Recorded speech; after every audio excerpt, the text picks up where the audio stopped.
kasi diyan, at least meron kang binibigyan kanila. Magkano binibigay sa iyong allowance? 10% po. Oh. At least meron. At saka hindi pa mahirap ang ano, trabaho. Diba? Nasa tama pa yung pagkain mo. Nasasama ka pa kung saan-saan, diba? Dapat pag umuwi ng nurse natin, kasama ka pa kung saan sila pupunta, diba?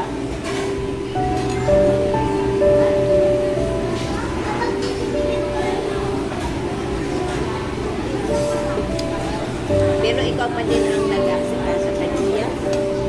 Minsan po. Or sinong nag-liligo? Minsan po ako. Minsan siya. Sino? Kasama mo?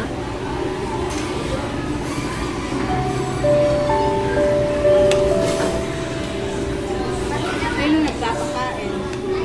Ako po. Ikaw pa din nagpapakain sa kuya?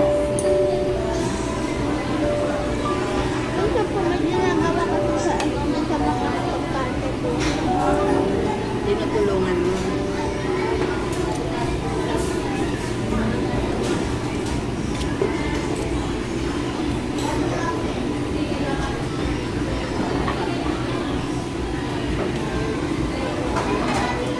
Yung kuya mo dyan, Paul, andun ba? Ano niya? Nice po.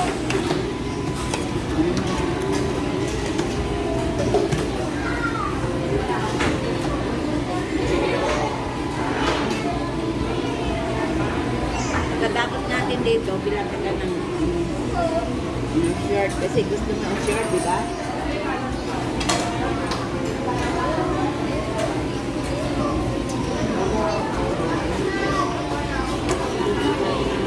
At kumakain pa din kami. Ini-interview ko lang. Yung binili kasi ni mama ko sa hindi kasi sa akin po. Ay, hindi kasi sa'yo. Malawat. Maliit. Maliit po. Maganda ngayon kasi maganda. Paano hindi kasa? Hindi ko mahubad. Yung shirt mong suot, sino yung bumili mo? Ako po. Saan? Balak po. Sabi. Ewan ko po magkano binigay ko. Pinaskahan ko pa po. Inaluhan ko ng kaso po.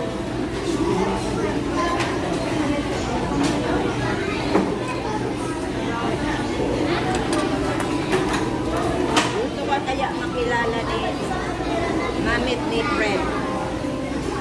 Baka darating siya.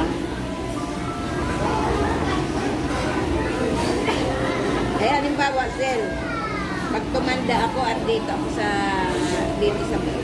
Cavite titira, pag gusto kitang ikaw mag-alaga sa akin, alagaan mo ba ako? Sigurado ka? Bakit? Wala po mag-aalaga sa inyo. Ay. Alagaan mo talaga ako, Sel. Diyan ka lang muna kay mama ko sa inyo. Kaya kung makaalis ako,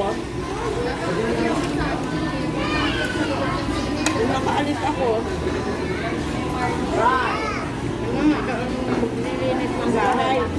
Gusto mo? Bibigyan kita ng alawan. Diba? May sweldo ka pa. Diyan ka lang kay mama mo kusay. Tapos ikaw maglilinis ng bahay.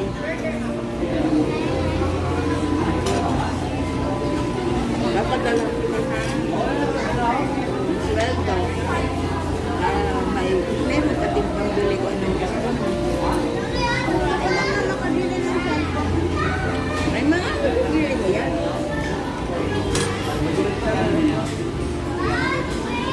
Gusto niya kasi makabili ng cellphone. At ano, pag tumanda daw ako, siya ang mag-alaga sa akin. Diba?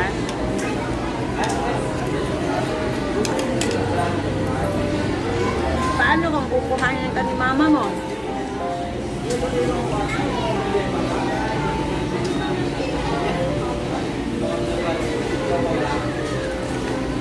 Pero ikaw naman mag-decision ng trabaho.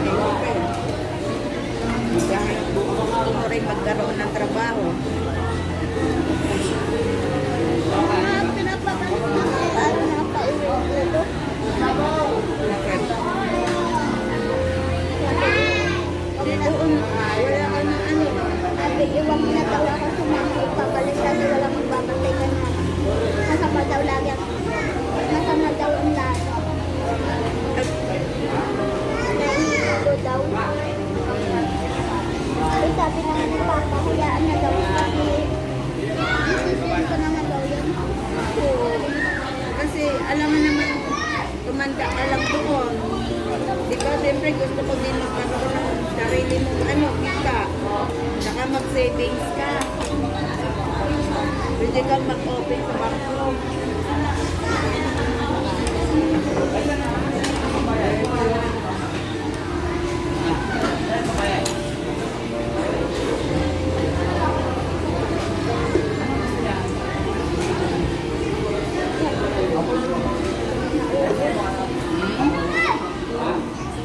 Hina ko pala kumain eh.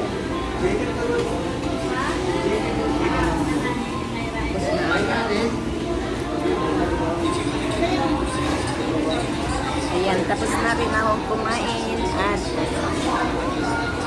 naunang naubos ang aking kanin. Bigyan ko kay Milo.